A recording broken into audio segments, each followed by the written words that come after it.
What up? It's Golden Spaces, an Odyssey original podcast with Justin and Nat. I think I caught Justin a little bit off guard. We good. We good.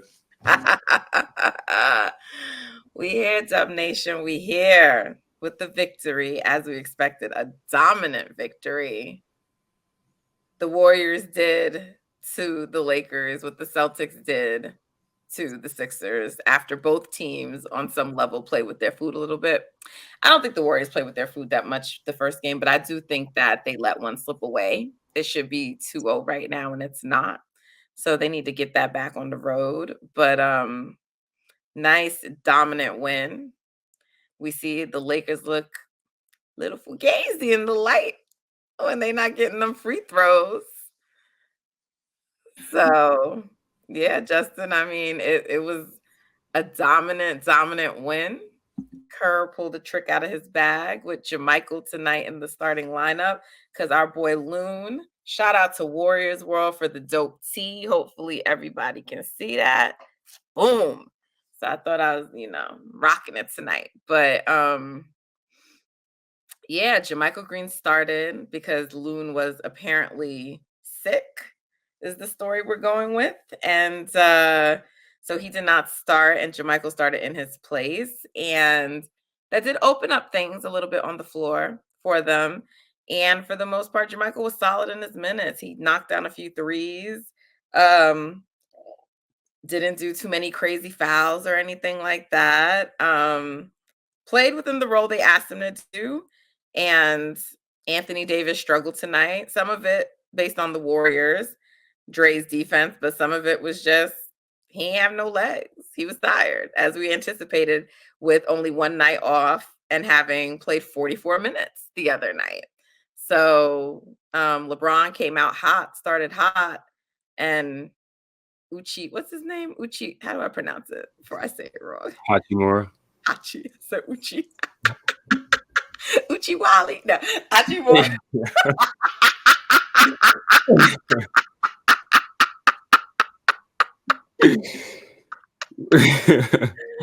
What was Shaq doing? What I'm was sure Shaq that doing? clip will go viral. People say, she don't know basketball. She shouldn't have a job because she thinks his name is Uchi.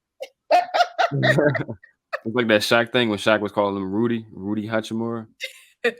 Bro, I don't be paying attention to shit. But yeah, I was like, oh, he's gonna have a fake shooting night tonight, but none of it mattered. Steph had a masterful floor game.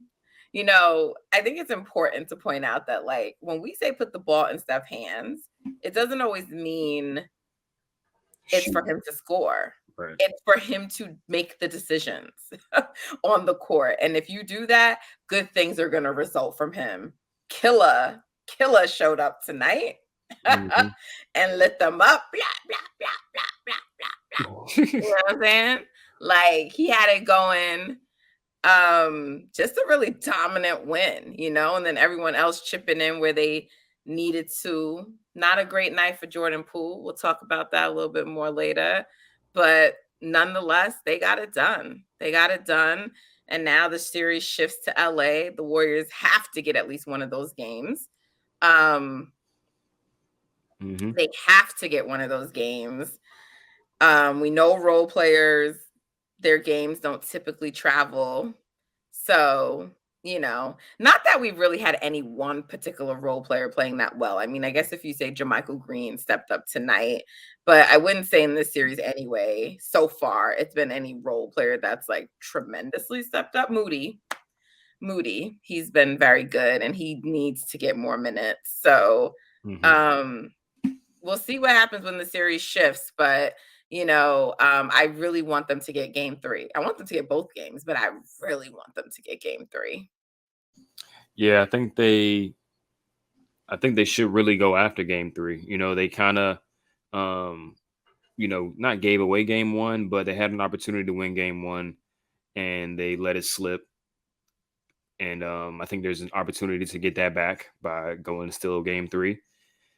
Game 4 is kind of like, if you still game 3, it's like, okay, we did our job. Obviously go out and try to win game 4, but if you don't win that game, it's not the end of the world. And then I think you should really go for 5 and 6. But Yeah, I mean, in terms of the win, I think Kurd and the guys, they made all the adjustments they needed to make. And from this point on, I think they should lean into those adjustments until LA counters it.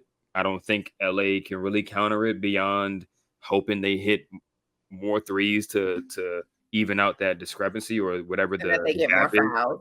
Right. Fouls called for them. Exactly. Which they're Exactly. gonna get some more at home with the home cooking. And Mhm. some of their guys are gonna play better. Austin Reeves hasn't had a really good game yet. So they'll have the crowd behind them at home.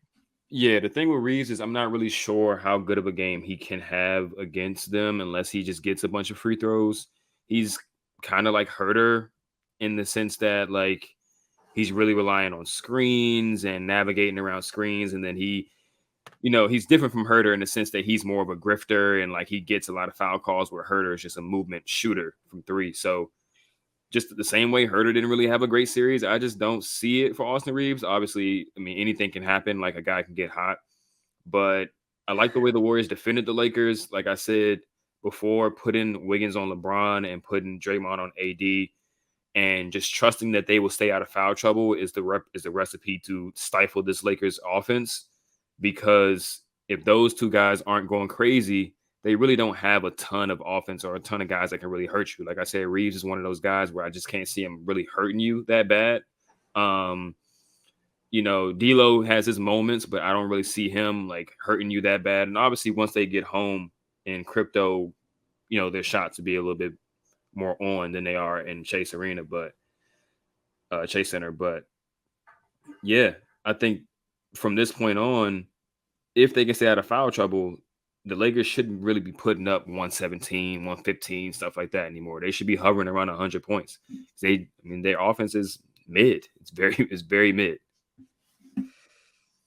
And tonight, I mean, granted, the same applies for the Lakers starters, but the only person who saw over 30 minutes tonight was Klay Thompson at 31, but everyone's under 30 minutes, your starters.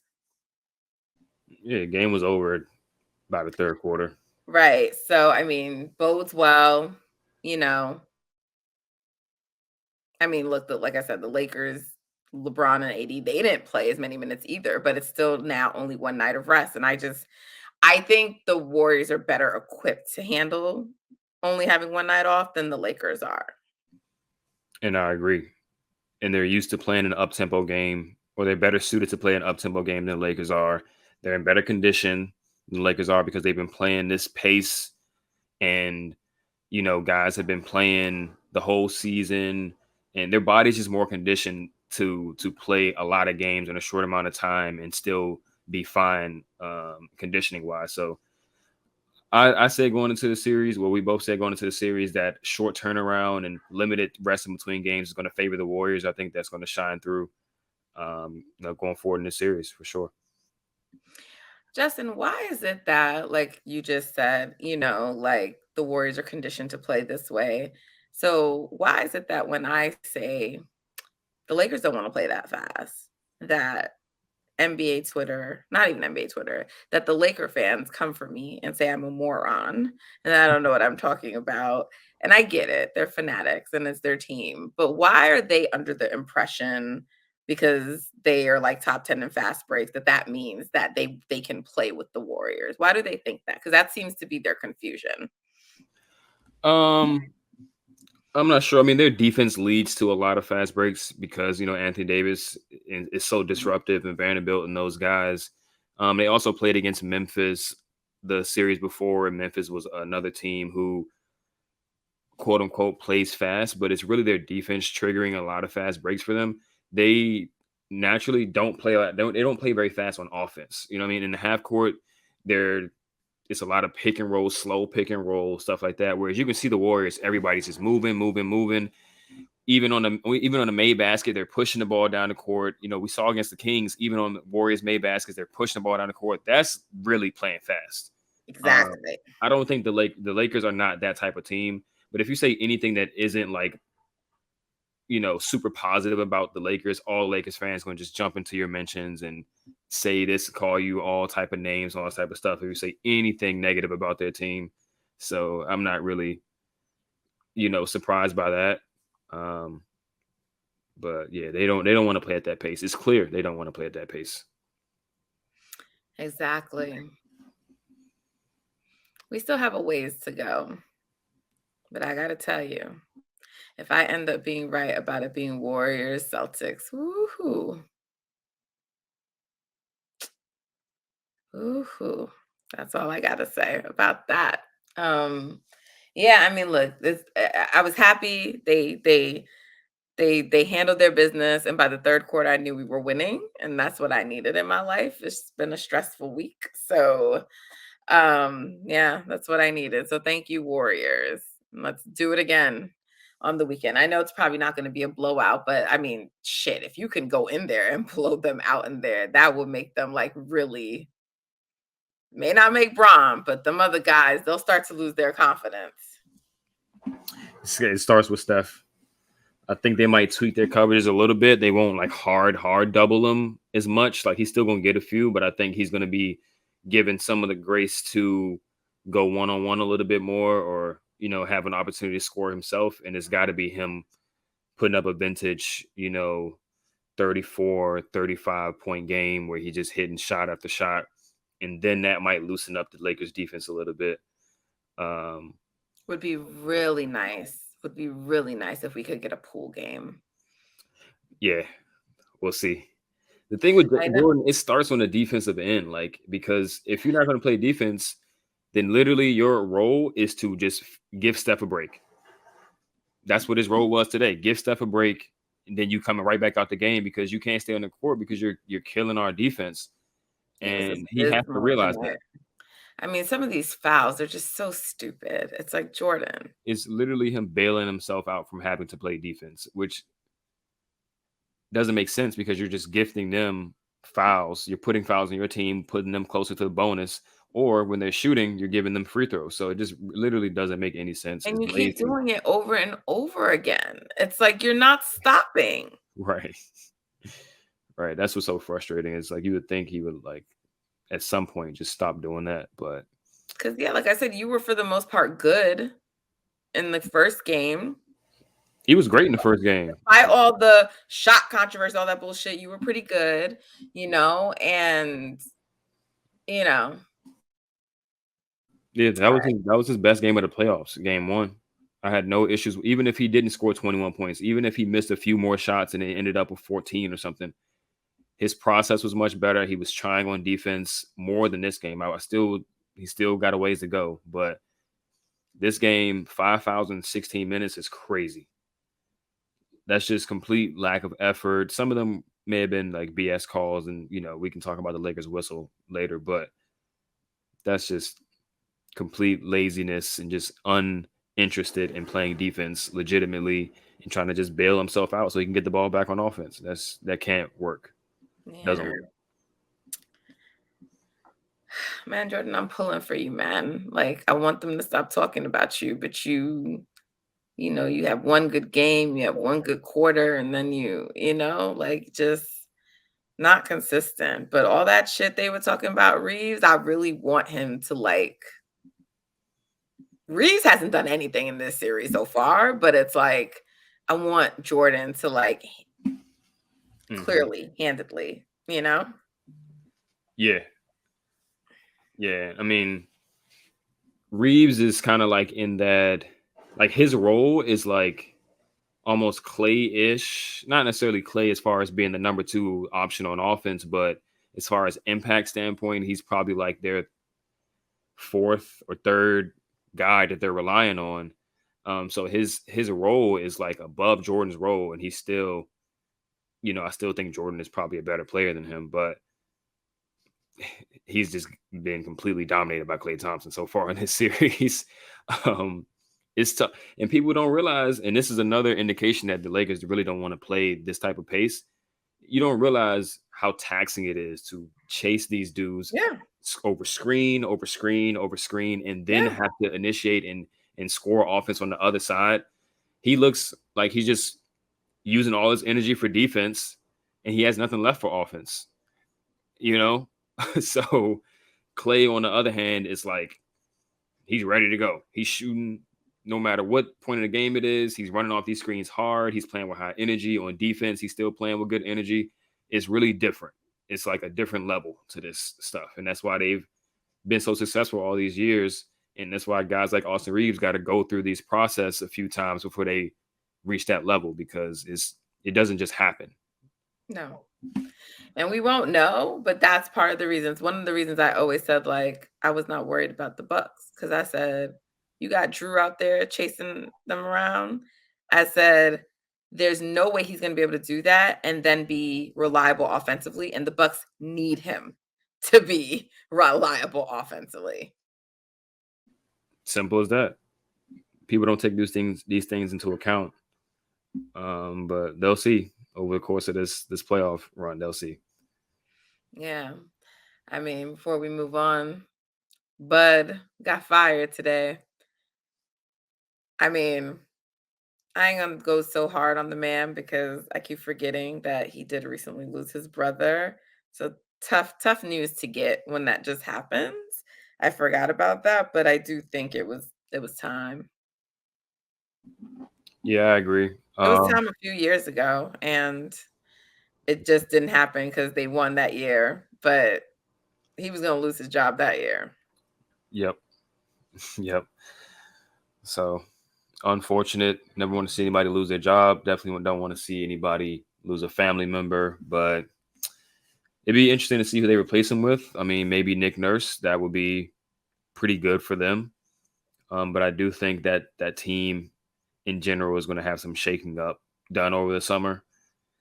So I'm curious to see what it looks like next year as far as coaching and roster. Yeah, and I see a lot of people talking about, oh, could he come, Bud come to Golden State? And I gotta tell you, I don't want him in Golden State because he thinks like fucking Kerr. Like then there'll be like two of them. Nah, I'm good. I want someone who does not think like Kerr. Give me Vogel. Give me. Yeah, I agree.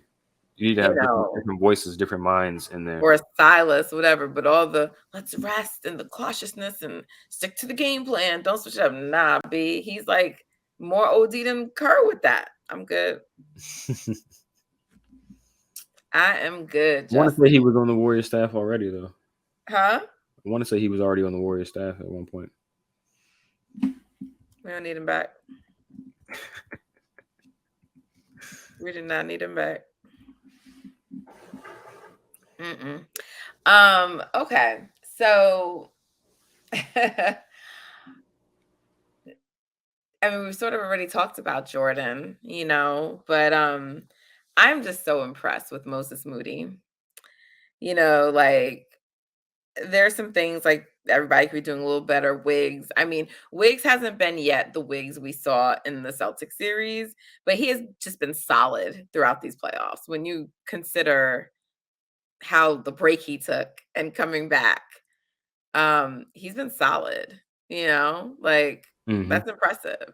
I feel because he's not so splashy, he doesn't get like the praise and stuff like that, but he's been solid, And then Kevin Looney again in his less minutes was hella effective. I mean, you saw the difference, like Jermichael Green was fine, but you saw the difference in like Looney not being on the court. And like I get it that excuse me, sorry, late on the East Coast, guys. I get it that Jermichael provided more spacing and he was making some shots, but they didn't get a lot of second shot attempts when they were missing because Loon wasn't out there. And that was like very clear and very visible. So his absence, the impact of it was really clear. But in his time when he did play, it's like, oh yeah, there's our Loon. I mean, he's just a beast, man. He's a beast. 8 rebounds in 12 minutes. Like, production is crazy. And this Lakers team outside of AD is not very big. So he'll have plenty of rebounding opportunities. Even with AD there, he still battles AD for some rebounds, which slows down their fast breaks, and stuff like that. So yeah, shout out to Loon. But back to Moody. I mean, he needs more minutes. He needs more minutes. I think he played 26-ish today, which is, I think that's and a I good mean, amount for it him. was a blowout at the end. Yeah, he played. I want to see him in more. Yeah, for sure. I mean, I would have started him over Jermichael. I think he does everything better than Jermichael. I mean, you would think mentally, the size thing with Jermichael, like if he ends up switched on AD, he'll have a better chance theoretically to guard him. Um, but for the same reasons that you don't necessarily want to play Looney with Draymond, is why I would put Moody in there. You can't expect Jermichael to shoot like this all the time, but I do think Moody is a legitimate 3-point shooter, and if they're going to leave him open, he will knock down those shots at the same clip that Jermichael was hitting at tonight. And then he's just active, He's smart, making defensive plays too. make it exactly. He knows how to play. His main thing so far in his career has been like a lack of burst, quickness, strength, stuff like that. Like because he's young and he's not super athletic in that way, but he does have his athletic advantages, and he has a tremendous IQ. So it showed through today. Hopefully, he can continue to get minutes and continue to play well because he does add like some of the things that Andre does with his back cutting, but he also adds shooting and just he's just a good player. So. And he was kind of cooking Braun. I'm not gonna lie. He had 2 plays on Yeah, Braun where I was yeah. like, "Whoa, okay." Braun's kind of taking him lightly. Imagine getting DNP'd and not getting playtime over freaking two-way players to come and do this. I mean, I'm sorry. Like, yeah, great, you put Jermichael Green in, but this has to be like, no matter what happens, like you got to call out Kerr for this bullshit. Like, it just you had this on the bench the whole year. Right. That's crazy. Been calling for Moody minutes, and it's a little bit on Moses as well. Like when he did play, he didn't play like this, He but you didn't. always know that the potential for stuff like this was there. And if he got more consistent minutes, just like Jonathan did, Right. he got bet. Jonathan got better as the season went on, as his minutes remained consistent.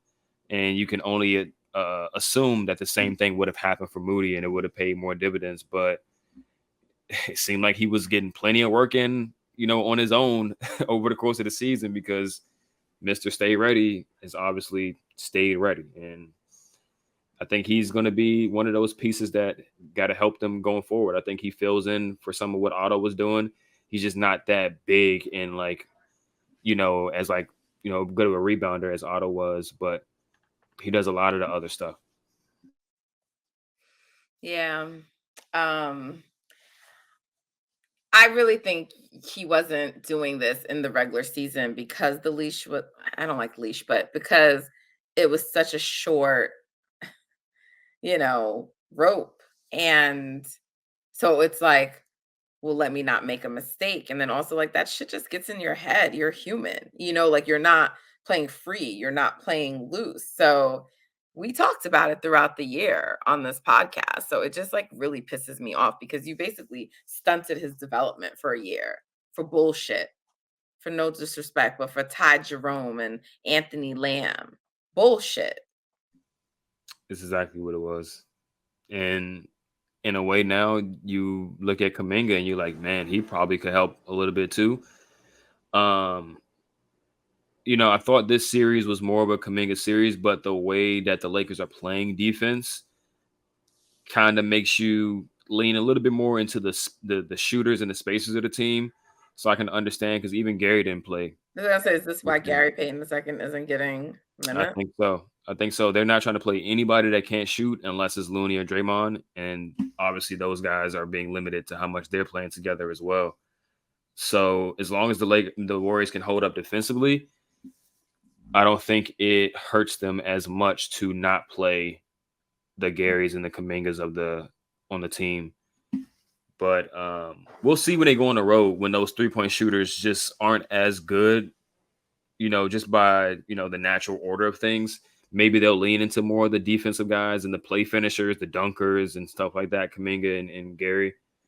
But I think it made a little bit more sense today to play the shooter guys. So we'll see. I gotta tell you, Dante's been annoying me a little bit. He's been annoying me. Yeah, he's been annoying me too. Like, I like Dante. We've been big Dante people, but like some of He these fucking threes when he's taking them in the shot clock and um like even that like stepping back and like the turnover because he stepped back into like, why don't you fucking know where your feet are, bro? Like, like the playoffs, you cannot be having these fucking stupid turnovers. I hate them. Yeah. And it sucks because he pretty much exclusively plays with Jordan, and Jordan makes a lot of the same mistakes, but Jordan is obviously a much better offensive player. So you can live with some of the shots that he takes, but with Dante, it's like, bro, Like he's taking them deep. That's deep, who y'all should be mad like, at for taking that shit deep. The fuck? right. And It's like you are early in not, the shot clock. and he's not that level of shooter. Never been. Like I think he had his best shooting season this year, over 40% or whatever. But bro, you are not that, my guy. You are really not No. that. So And then there are times it drives me crazy because look, he hustles a lot and he'll go grab something and give them sometimes a second possession. But sometimes it also be annoying me because he will get right all the way to the fucking rim. and then And dribble then right back out. yeah. Like I mean, honestly, like he can't make a lot. He can't make layups. I mean, he made one earlier in the game, but yeah, I don't trust him to finish in there. So just pass the ball. Don't even dribble in there. Just pass the ball, bro. Get out the way. Yeah, shout out to White Dante, man. Hell of a regular season player. I just don't think that his archetype of player, given his size, it's not going to be super effective in the playoffs. It just is what it is. That's why the NBA is the NBA. Like guys that are shorter than 6'6", 6'7" have a hard time being effective in the playoffs unless you can really shoot it, really athletic, can really handle the ball, really defend, stuff like that. He's just kind of good at everything, but not great at anything, any one thing. Um, and he's not the most athletic guy out there, and obviously he's not the smartest guy out there. So it really hurts sometimes. But going to be very interesting to see what kind of contract he gets after this season because it looked like he was on the way to like big yeah, money. And then like people are going to see how he is in this postseason. And yeah, I think somebody will throw a little bit of money at him. I mean, I want to say he'll get in the Caruso GP2 range contract, which is around like 8-9 mil a year. But those two guys are clearly playoff players. Like you can play Caruso, deep in the playoffs. He's won a championship. Same thing with Gary. Hopefully Dante is a part of a championship team this season, but you could just see his impact ain't like theirs is. But there's going to be some team that, throws a slight little 3-year 22 type of, 3-year 23 type of deal at him. yeah. Draymond was great defensively tonight, but like his offensive game and all that shit he was throwing up, I was not Tonight? feeling. Yes. Yeah, I mean, he was making his layups, which is, all you can ask for. How many floaters did he throw up that just like nowhere near anything? Yeah, the floater ain't really his thing. I mean, I guess No, but like he was just like throwing it at the rim. I'm like, Draymond, right. what Like is happening right now? Like actually that had no like chance of getting in. right. There was no touch to it. There was like nothing. Like, what are we doing? I can do that. I can go out on the court and do that. Yeah. He had a little midi today though. He had a little jumper. He did. And like when he just like dunked it or did the little layup, but like when he was trying to like, because if you gonna push it and then like throw up a floor, you gotta make that shit. Like he just did it a few times and it was like getting on my nerves. So, but his defense was stellar and he was definitely containing AD and limited the fouls. So I let it go. But I wasn't feeling him offensively. Wasn't feeling him offensively, Justin. But yeah, the finishing is not his strong suit, but I mean, he had 9 assists. I think he was making really good decisions out of those roles. Once they doubled Steph and he was doing his thing as a passer. I mean, yeah, he won this matchup with AD. Last game, you could say AD won the matchup, even though he didn't really match up with him one-on-one as much as he should have in game one. But yeah, I think more or less decides the series. I think, he doesn't have to be this good every game for them to win, but as long as he doesn't let AD like decisively outplay him, then the Warriors will have a much better chance of winning, because I do think Steph is just going to be the best player in the series as far as impact, regardless. But if Dre can diminish AD's impact and add a little bit of offense himself and make sure he's not sitting out the game with foul trouble, then they should be able to kind of not breeze through, but it shouldn't be as close as people think this is going to be. Mm-hmm. Yeah, well, no, for sure. And I mean, and just make your free throws, please. Like he's like Yeah.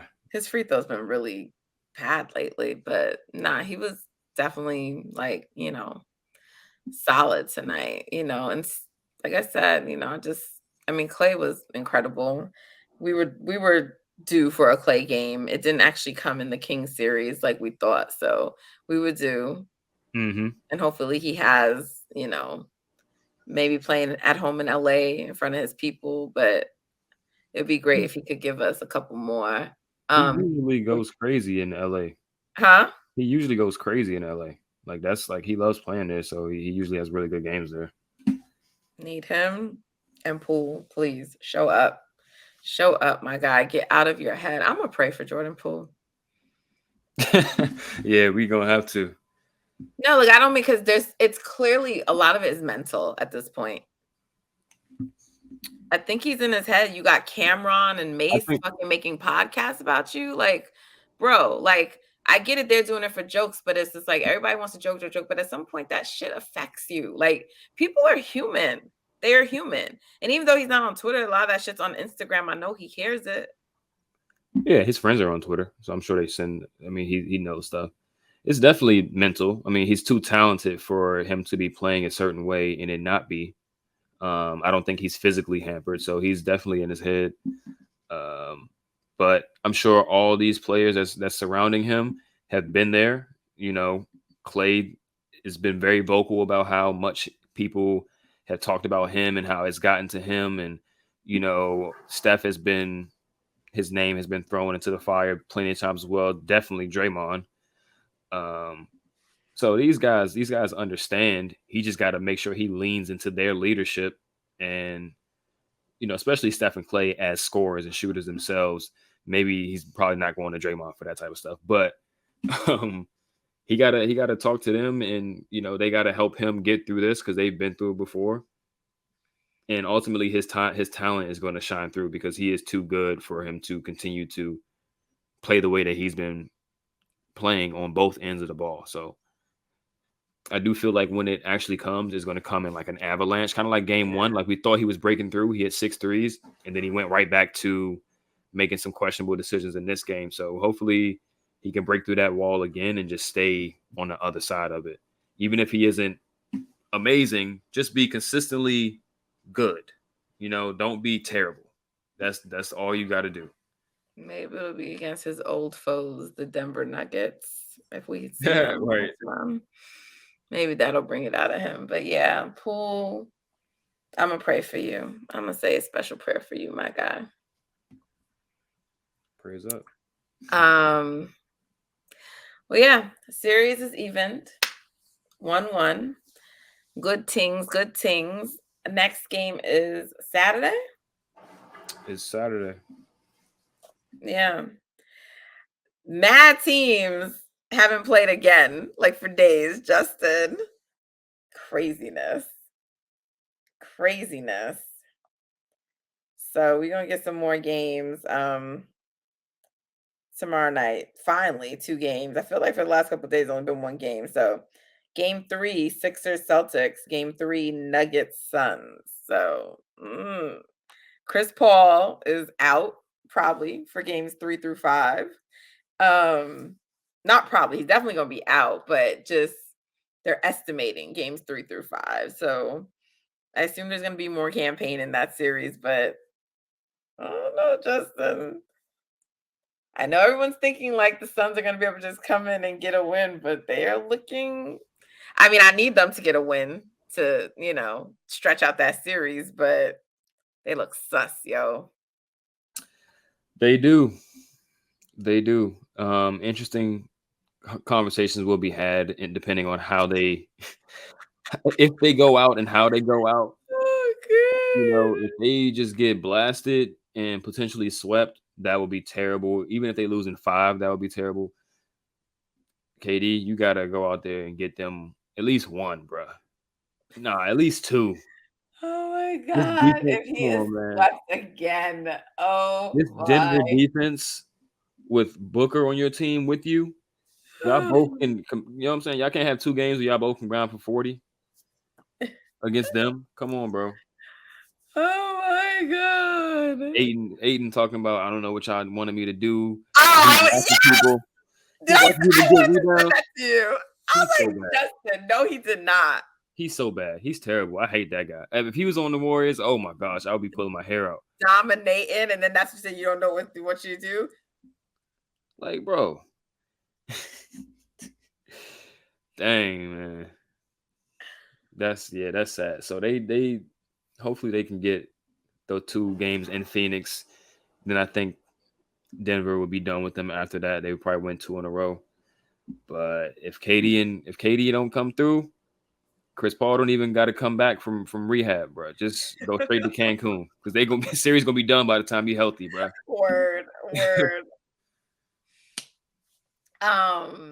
Embiid won MVP and then came back, and it was not a great game for the Sixers. I don't know. I feel like they should have just not played him and waited till Right. the next game. So I don't know if that really means much, but it's like a day that you put wear and tear on your body when we know he's not fully recovered. So why? Y'all, it was likely going to be a split no matter what. Exactly. So just the same way like the Heat rested Jimmy, you know what I'm saying? Unlike them, they almost won their game though, but you were not going to get two games in the Garden. Right. Just you should have rested up and got ready for game 3. Because Vintage Harden had nothing the next day. Next day. So yeah, it'll be interesting to see what happens there. But yeah, these series, man, they're interesting. And you got the Heat. I think the Heat win that series. I think the Nuggets win. I think the Warriors win. I think the Celtics win. So I'm gonna say all of those. Nah, I was gonna say all of those in 6, but that Denver series, I don't know. I don't know. You said the Warriors could win 3 in a row, though, Justin. I did say they can win 3 in a row. I don't know if they will, but I believe our first conversation, I did say they'll split the first 4, then win 2 in a row. So depending on if that win is game 3 or game 4, I don't know. But yeah. I hope they go for the kill. I do too. Because if you get 2 games in LA, bro, you got to come back and finish it at home.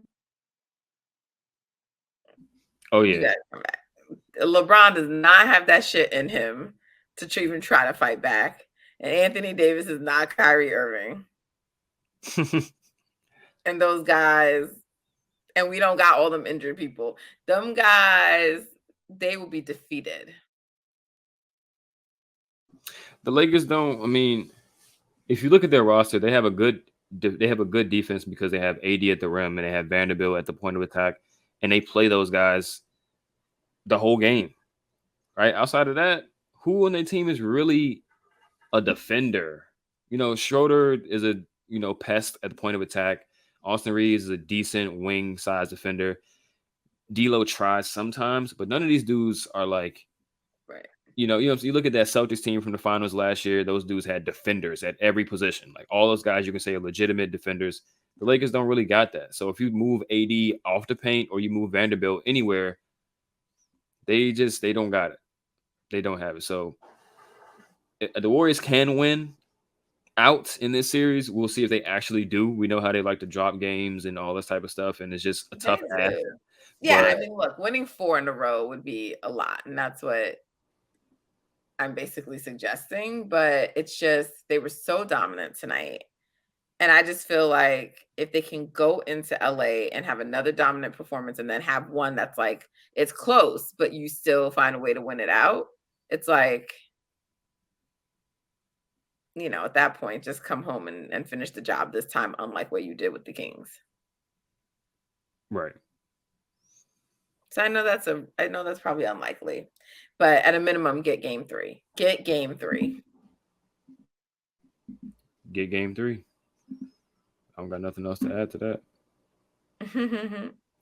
Well, I don't got anything else to add, so I'm go get my behind ready for bed because I'm tired. But guys, if the energy is a little low tonight, I'm sorry, but I'm tired. It's late on the East Coast. It'd be hard for us sometimes over here, but I am excited.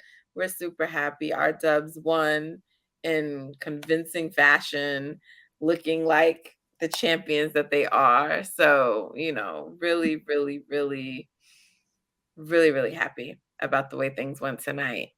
What's the vibes, Justin? The vibes. We were at a what? Last game 7. 7? We had a we had a 8. 8, baby. 8. We had an 8. We had an 8, son. So, anyways, guys, you know the drill. You need to follow us on Instagram and Twitter at Golden Spaces Pod. You should also download, share it with your friends, tell them about it. Leave a review that is positive only. Anything else? DM us, reach out to us personally, but don't be putting it on no official review. Also, if you don't want to do a review, you can leave us a rating, 5 stars only accepted. But we appreciate you. And just stay positive, guys. I got to believe if you're listening to our podcast, you're staying positive because there was a lot of worry after game 1. Don't do that. Have confidence. Have confidence in the squad and who they are. They are champions, and that's real, and it means something. So we are looking forward to game 3. The series is shifting to LA. Let's go Dubs. Until next time, guys, take care.